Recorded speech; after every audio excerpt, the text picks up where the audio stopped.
السلام عليكم، مرحبا بكم مجددا في وصفه جديده وفيديو جديد. اليوم غادي نصايب الكنافه بالموتزاريلا وقشور ديال التشين معسلين والبيستاش. طبعا اللي غادي نحتاجو لهاد الوصفه الكنافه اللي كتجي بحال هاد الشكل. هنايا عندي هاد الباكيه فيها 450 غرام، جوج ديال الموتزاريلا فريسكا، قشور ديال التشين معسلين، بيستاج تقريبا عندي هنايا 150 غرام ديال البيستاج خضر اللي من بعد غادي نهربشو، وهنايا عندي تقريبا شي 100 غرام غير باش نعطيو به ديك النسمه. تقدروا تعوضوه بالكونفيتير ديال التشين اللي كيتباع في جميع السوبرات. هنا عندي 200 غرام ديال الزبده مذوبه تقريبا بحال كاس العنبه. هنايا هذا الكاس ديال العنبه كيهز 150 غرام. كنوزن هذا وكنزيد عليه شي شويش حتى لهنايا تقريبا باش يهز لي 200 غرام ديال الزبده مذوبه. اللي غادي نحتاجو القطر او السيرو. هذا الكاس ديال الماء الكبير فيه كيهز 350 سنتيلتر ديال الماء، ونفسه كاس ديال السكر اللي كيهز 350 غرام ديال السكر. وهنايا عندي شي 4 ديال الطروفات ديال الحامض. بقوا معايا في طريقة التحضير.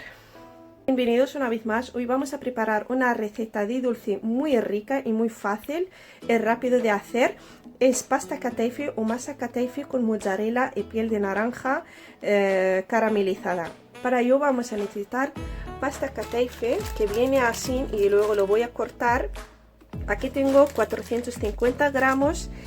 Y voy a necesitar también 2 de mozzarella fresca y unos 100 gramos de piel de naranja caramelizada. Lo podéis sustituir por la típica mermelada que se vende en el súper, o bien prepararla, que ahora que es la época de las naranjas hay que aprovechar la temporada y prepararlo y tenerlo guardado en el congelador, que siempre viene bien y muy rica. Y aquí unos 150 gramos de pistachos verdes, 200 gramos de mantequilla derretida, y para el sirope voy a necesitar 350 mililitros de agua, 350 gramos de azúcar y unas 4 rodajas de limón, y quedamos con el procedimiento. En primer lugar vamos a poner la mozzarella para que se escurre bien, y luego la vamos a cortar, y con la ayuda de un paño limpio o papel de cocina vamos a secarlas una por una para eliminarle todo el restante de agua para que no se estropee la masa. البنات في اول حاجه غادي نديروا الموتزاريلا باش تكثر مزيان من الماء، ومن بعد غادي نقطعوها شرائح صغار، وغادي نعاونوا بالبابيل ديال الكوزينه نشفوا وحده وحده باش ما تفزق ليناش الكنافه. وبقاو معايا غادي نمشيو نقردوا ديك الكنافه.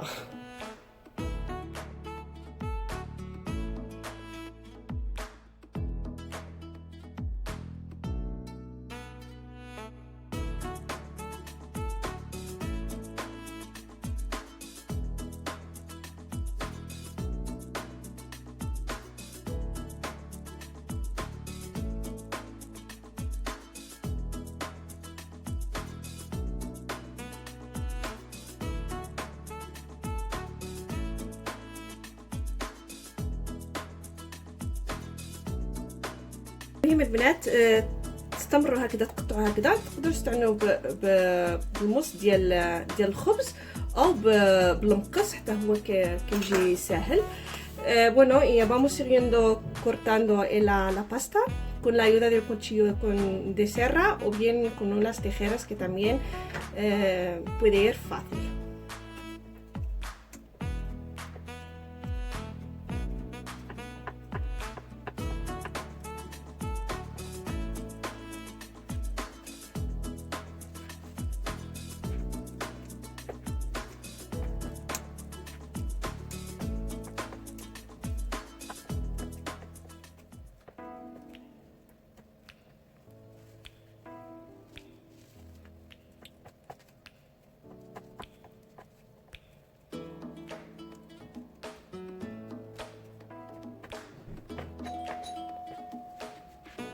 بعد البنات ما قطعنا الكنافه ديالنا، دابا غادي ندهنوها بالزبده.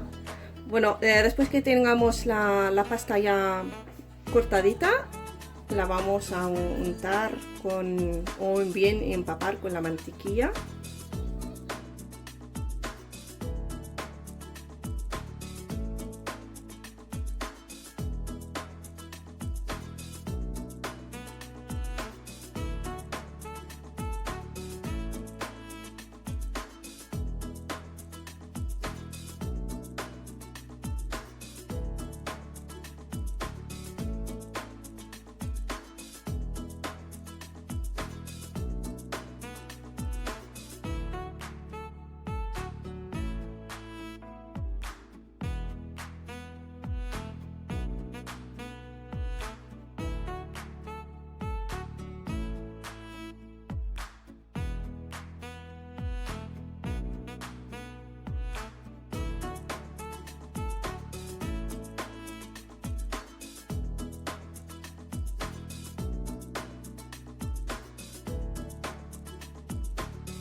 البنات انا غادي نطيبها هنايا في المقله، ولكن ثقيله.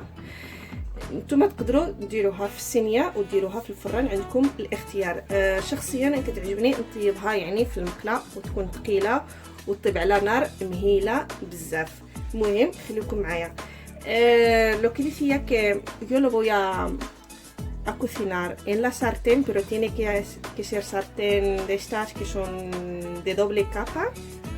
Son de estas que pesan mucho, o bien lo podéis hacer en una bandeja al horno normal y corriente. Yo personalmente me gusta hacerla aquí en la sartén a fuego lento, y luego ya iréis viendo los pasos. Primero colocamos, bueno, esta cantidad de pasta la vamos a dividir en dos para poner primera capa y luego para tapar.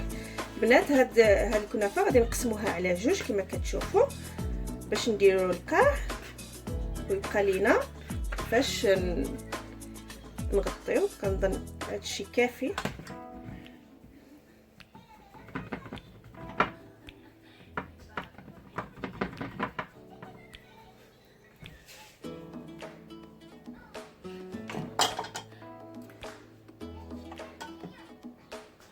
المهم غادي نعاونو بواحد الكاس.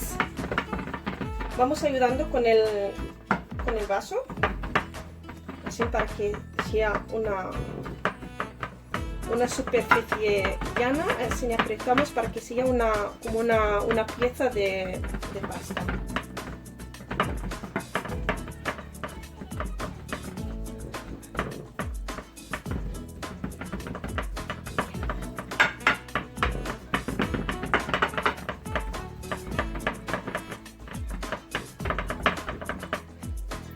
صافي من بعد ما عدلنا سوينا الكنافه غادي نبقاو نستفو هاد الموتزاريلا.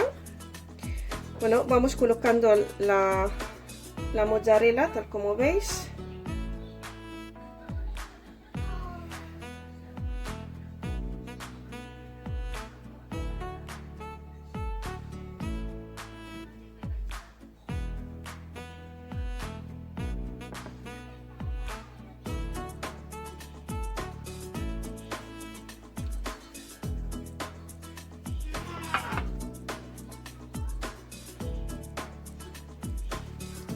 دابا غادي نعاود نستفو القشور ديال التين. Vamos colocando la piel de naranja caramelizada, como he dicho antes. Es opcional, si no disponéis, podéis tirar siempre de la típica mermelada de que se vende en los supermercados.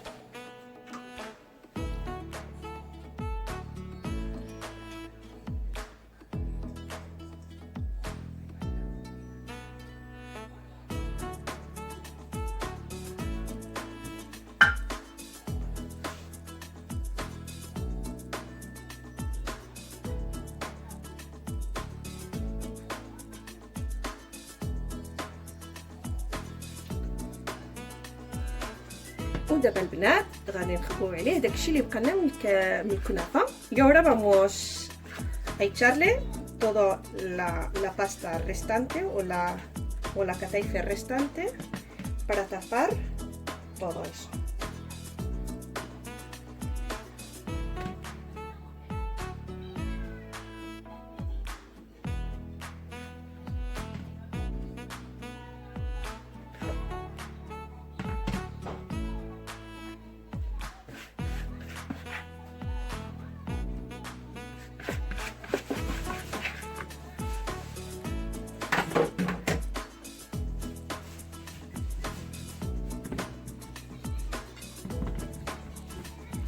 Volvemos a poner primero el mismo proceso que antes, intentar de apretar muy bien la pasta y cerrar los bordillos.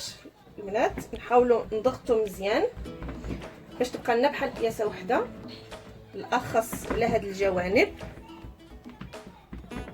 باش ما يتحلوش لينا.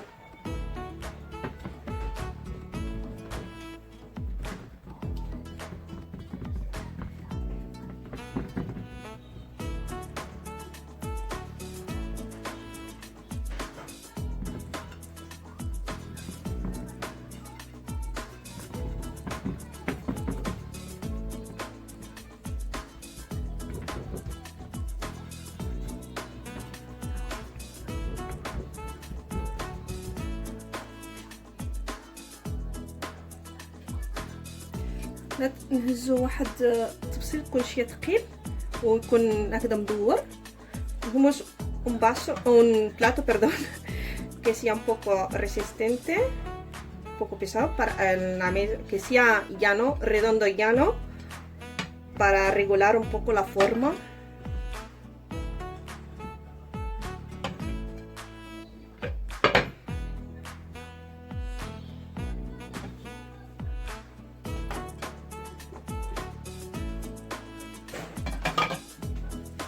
المهم البنات دابا غادي نشعلوا لها. دابا غادي نديرها على 8 يعني شي حاجه طالعه باش غير تسخن المقله ونوليو نقصوا عليها. voy a encenderle para que se vaya calentando la sartén a fuego casi alto, y luego cuando esté la sartén bien calientita la vamos a bajar hasta media temperatura. الأثناء البنات غادي نصاوب القطر أو السيرو. En este momento vamos a preparar el sirope. Es poner todos los ingredientes y dejar a fuego medio.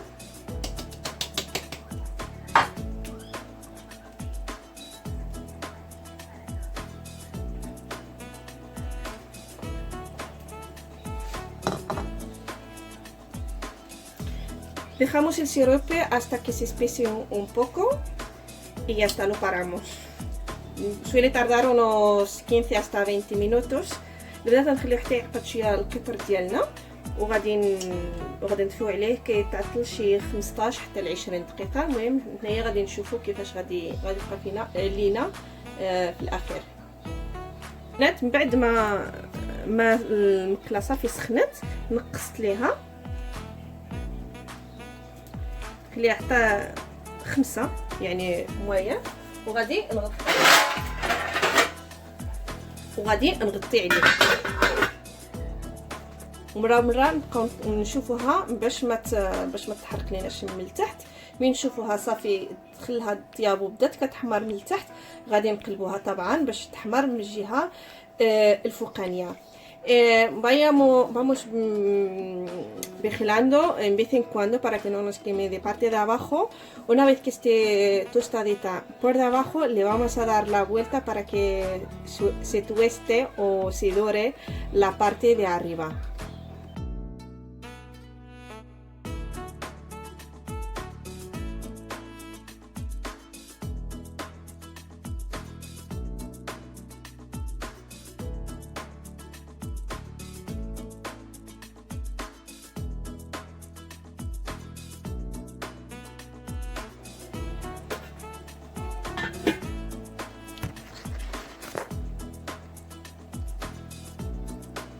المهم البنات، ها الكنافه ديالنا راهي صافي طابت.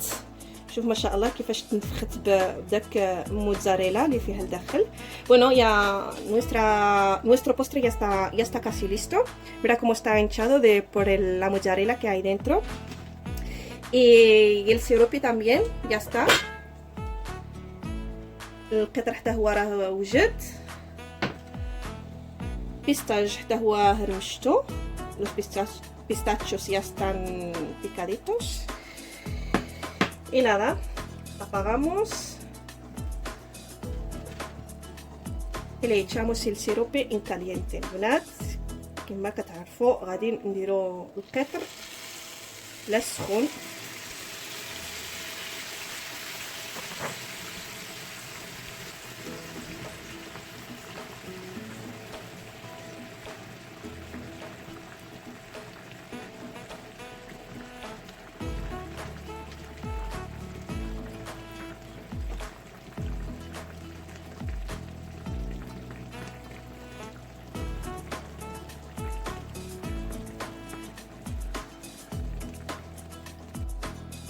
صافي البنات نخليوها حتى تبرد شويه وغادي نقلوها للطبق ديال التقديم وغادي نزوقوها بالبيستاج.